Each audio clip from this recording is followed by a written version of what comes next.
Mirror, mirror on the wall, who is the fairest of them all? Not you, you ugly prat. Eh? What a creation. I had to show you this. This is the Street Fighters Owners Club stand.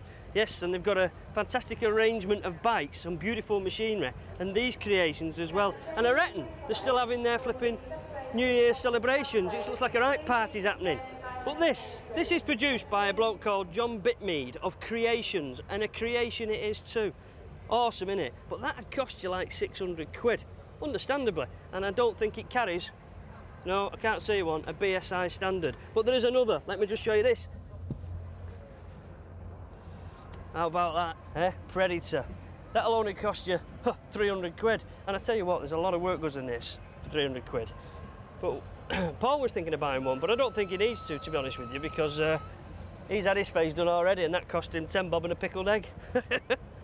10 bob and a pickled egg? What is he talking about? That's Wayne, the man with the perfect face for radio, by the way. But if you had a helmet that was a creation, you might want a bike that's a real creation, something like this. Have you ever seen anything like this? The tank's not normally up in the air there, by the way. This is an Exup, although you might never know it. Exup motor, front wheel, forks and yokes are all Yamaha FZR 1000 Exup, as is the swing arm and rear wheel. Frame, again, is an Exup, although heavily modified. Look at these exhausts. What sort of a racket that makes, I dread to think. But it is basically a Yamaha Exup underneath. But interestingly, and don't ask me why, it's got a Halford's push bike Speedo. I don't know, I daren't ask. It's for sale, by the way, £4,500, and it's all yours.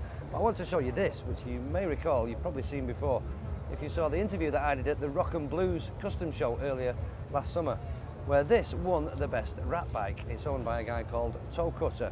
Don't ask me why he calls himself that either. But since then it's been modified, added a few more bits and pieces. Basically more junk, expanded foam, that's this stuff you go out of an aerosol. And he's basically just covered it in all sorts of rubbish. Chains over the tank. I did ask him actually how he gets to things, and he says it's dead easy. I said, for example, how would you get to the battery? He said, oh, you just pull a bit off and glue it back on, chop a few cable ties and then cable tie it back together. So he says it's not finished yet. What it's going to look like when it's finished, I dread to think.